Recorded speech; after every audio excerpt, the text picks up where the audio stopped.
নমস্কার, গুরু কৃপাহি কেবলম।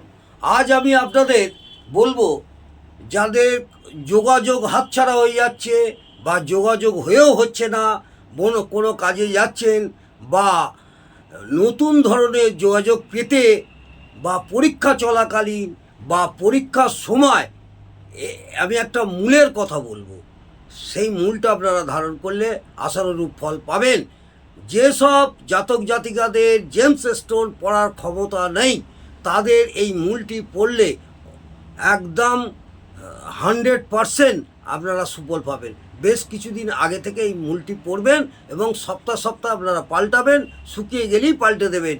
আশা করব এই মূলটি ধারণ করলে আপনাদের যোগাযোগ হাতছাড়া আর হবে না এবং যে কোনো শুভ কাজে, ইন্টারভিউ দেওয়া, পরীক্ষা চলাকালীন বা পরীক্ষার সময় এই মূলটি ধারণ করে আপনারা যাবেন। আশা করব আপনারা আশানুরূপ ফল অবশ্যই পাবেন।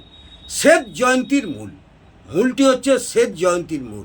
এই শ্বেত জয়ন্তীর মূল পড়লে যোগাযোগ হাতছাড়া হয়ে গেলেও বা যোগাযোগ হয়েও হচ্ছে না, সেই ক্ষেত্রে আপনারা আশানুরূপ ফল পাবেন। বা নতুন ধরনের যোগাযোগ পেতে, কোনো নতুন যোগাযোগ এসছে কর্মক্ষেত্রে বা পরীক্ষা চলাকালীন বা পরীক্ষার সময়, পরীক্ষা দেবেন সেই সময় ছোটো ছোটো ছেলেমেয়েরা, সেই ছাত্রছাত্রীদেরও আপনি এই মূলটি পড়াতে পারেন।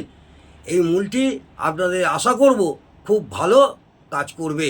শ্বেত জয়ন্তীর মূল এনে সাদা বা লাল সুতো দিয়ে বেঁধে একটু গঙ্গা জলে ধুয়ে নেবেন, নিয়ে আপনাদের ঘরে যে দেবতা আছে তার পায়ে চরণে ঠেকিয়ে নিয়ে আপনারা এটা পড়ে নেবেন। আশা করব এটা বৃহস্পতিবার ধারণ করবেন, বৃহস্পতিবার ধারণ করবেন। আশা করব আপনারা আশানুরূপ অবশ্যই ফল পাবেন। দেখুন না একবার প্রয়োগ করে, যদি আপনাদের ভালো লাগে অবশ্যই একটা কমেন্টে জানাবেন। নমস্কার, জয় মা তারা।